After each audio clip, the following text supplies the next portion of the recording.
Hi guys, it's Mark. So student debt has increased by a whopping 91% in the past decade, leading to Americans owing a record-breaking $1.73 trillion. Therefore, today we're going to talk about 10 alternative high-paid jobs that don't require a college degree, so that we can finally answer the question if going to university is all that it's stacked up to be, especially when you can just become a friend of Mr. Beast and be paid thousands for it. If you're watching, Jimmy, give me a call. But seriously, in my opinion, these jobs definitely have the potential to make you a millionaire if you invest your money wisely and correctly along the way. Anything is possible. To be honest with you, I wasn't very good at school, which caused me to leave at 16 with no qualifications, but I didn't let that stop me from becoming a millionaire. So if I can do it, I'm sure that you can. Maybe you're deciding whether you want to go to college, or maybe you're just interested in different job options out there. Either way, by watching this video to the end, you may find a new path you want to walk down. A small but very important job that often goes unnoticed is all those people that smash that like button for the LTube algorithm. You certainly don't need a college degree to do that. And even if you do have one, smash it anyway. Right, all done. Let's jump into it. Number 1, a skilled tradesperson. Once you have a trade, no one can take this away from you. This includes everything from plumbers and electricians to carpenters and even elevator mechanics. These skills are in really high demand and can justify wages up to $68,000 a year. This is also growing each year as the number of skilled jobs is far outpacing the supply of workers. This could be due to more people choosing to go down the university route and not learning a trade. It's even estimated that by 2008 there will be 3 million job vacancies in the skilled trades. This is an amazing opportunity, but it's also a pretty scary thought as well, because these jobs are a crucial part of our society. I mean, I'm pretty good with my hands, but I don't ever mess with the plumbing or the electrics. Most trades can be learnt on the job without the need for higher education, which is great as you can get right into making some money at the same time as making yourself more valuable. When I left school, this is exactly what I did. I got an apprenticeship and I learned how to become a carpenter. I've never regretted this decision as I've used this skill throughout my life, and I knew I had something to fall back on if I needed it. Some people look down on tradespeople, but get this, if you compare a doctor's wealth to a plumber's, then it reportedly takes the doctor until 41 years old to catch up. This is because of the time the doctor spends studying and building up student debt. Number 2, an air traffic controller. Imagine sitting at this really cool desk earning up to $122,000 a year. Are you interested? Because I'm definitely jealous of that view. Air traffic controllers are responsible for directing the safe movement of aircraft arriving and departing from an airport in order to prevent collisions. It's a bit like the conductor of an orchestra of metal birds. They're crucial to the running of an airport to keep hundreds of passengers safe. Although you can make good money as an air traffic controller, it can be very stressful, especially when you have to deal with people like me. I actually got in trouble with air traffic control once when I was flying a small aeroplane from a place called Biggin Hill to Shoreham Airport. Unfortunately, I left a little bit late and I called up Shoreham, and it turns out they'd already closed the airport. On top of that, it was getting dark and it was illegal for me to fly at night. Being the maverick that I was, I decided to land anyway because I had no other options, and this caused the air traffic controller a great deal of stress. He even called me up to the tower to reprimand me and inform me he had to fill out loads of forms for an out of hours landing and that I would hear from the authorities. I guess he was a nice guy because I never heard any more about it, but I was sure never to be late again. So if you think you can handle situations like that, then the good news is air traffic controlling is projected to grow 3% through 2026, so there are plenty of new opportunities popping up. But as you've probably guessed, they're not going to let you control hundreds of planes without any training. Luckily, you rarely require any sort of university degree.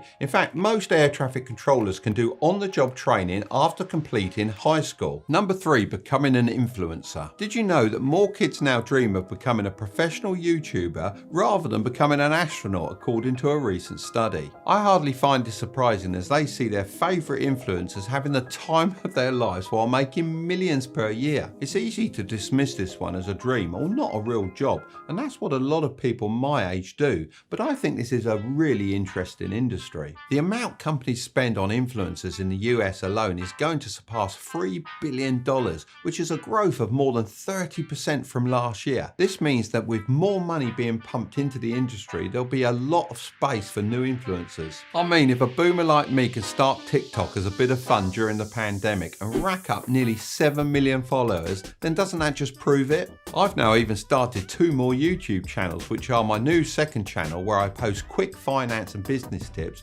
as well as my podcast channel with my son, where we discuss all things business and investing from an old and young perspective. At the end of the day, influencers offer something that TV just can't compete with: real, authentic content, which therefore means you don't need expensive equipment or a university degree to get stuck in. Number 4 is a radiographer. How does flooding people with radiation and earning up to $69,000 a year sound to you? You just have to be careful not to turn anyone into the Hulk. Radiographers, also known as radiologic technologists, perform X-rays, CT scans, MRIs and other forms of medical imaging to help diagnose illnesses and conditions. This is commonly confused with radiology. However, radiographers do not interpret the results or make a diagnosis. Blimey, that was a mouthful. If you've ever had a passion for helping people and want to go into something medical related, then a radiographer is one of the highest paying jobs that doesn't require a degree. Actually, my sister trained as one in the UK, and that skill allowed her to emigrate to Australia, where that job is in high demand, and she is earning a massive salary. Good day, Karen, if you're watching this. Throw another shrimp on the barbie. The demand for radiographers is set to remain strong due to a very large aging population in need of imaging to diagnose and treat medical conditions.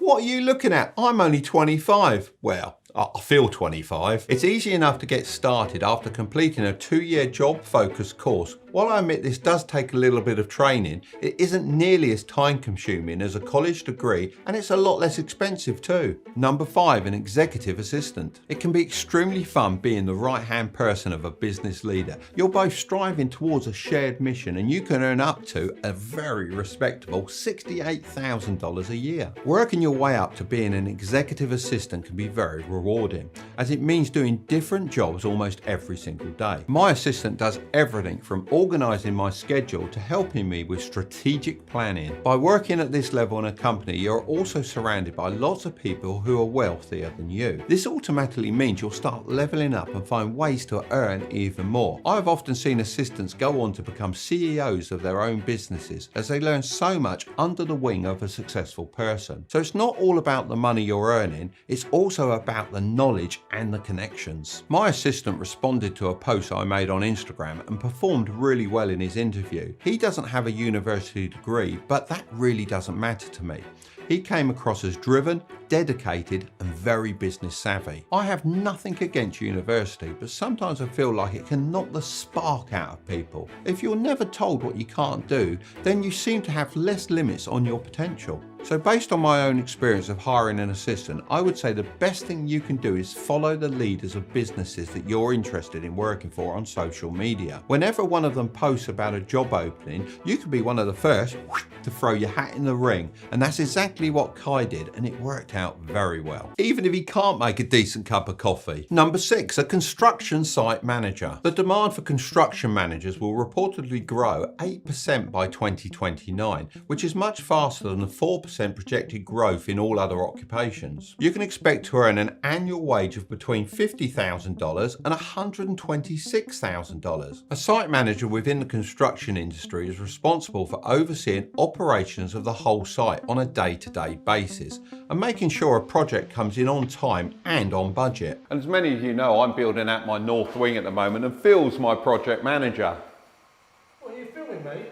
I certainly am. He only bothers me about 30 times a day. To be a site manager, you need to be good at problem solving, have strong communication skills, and have an extensive knowledge of the construction process. If you don't have a degree, then you can eventually move into a site manager role after gaining experience working in the construction industry over a number of years. Number 7, an artist like videographers, editors, and writers. Back when I was younger, artists always used to be broke, but now with the explosion of the internet, internet, I am desperately looking for people that can tell stories about my products to increase the sales. The new generation is highly visual and we need artists to connect and sell products to them, which makes their skills extremely valuable. The earning potential with this is truly unlimited. It's just all depends on your ability to drive clicks and sales. My son Curtis started specialising in videography, editing and content writing. 4 years later, he's earning more than $200,000 a year and doing the job he loves. The beauty of this career is that a university degree is nothing compared with real-world results and experience. When I spend money on my business, I want to be sure that I'm going to get a good return. And if I have to pick between someone with a degree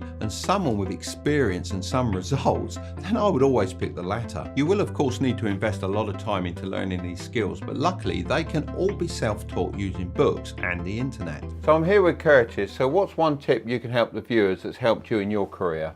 I would definitely say free to fee. So I started off doing a ton of free videos and then I started to charge from them gradually, and it got me in the door, got me building connections, and then I could expand my business from there. So free to fee is the way. Number 8, an insurance claims adjuster. These people own tiny devices that allow them to access people's memories and check if they're lying or not about their insurance claims. Oh, hang on. I think I'm getting that confused with a Black Mirror episode. To be honest though, I wouldn't be surprised if they started doing this in the future. In all seriousness, the top 10% of insurance claim investigators earn over $100,000 a year, and the lowest 10% of adjusters earn just over $40,000 a year. They're a bit like Sherlock Holmes, as they have to gather up loads of information and details to work out what happened in the incident and find a fair settlement price. Their job performance is evaluated based on how many claims they can successfully handle without involving supervisors or corporate lawyers, so it's highly suited for competitive people. All that's required for this job is a high school diploma. This is because of the nature of the job. Analytical and critical thinking skills are essential qualities for these individuals. Number 9 is a professional gaming athlete. Being paid good money to play computer games competitively sounds like a dream come true. The average professional gamer earns $60,000 per year, and if you're really good, you can actually earn millions. This is really crazy to me because when I was younger, I used to have to go down the arcade when I wanted to play games. But it does make sense, as whenever there is a lot of attention on something, then people are going to naturally want to see the best of the best go head to head. Gamers make their money in a few different ways, such as tournament prizes, salaries from being in a team,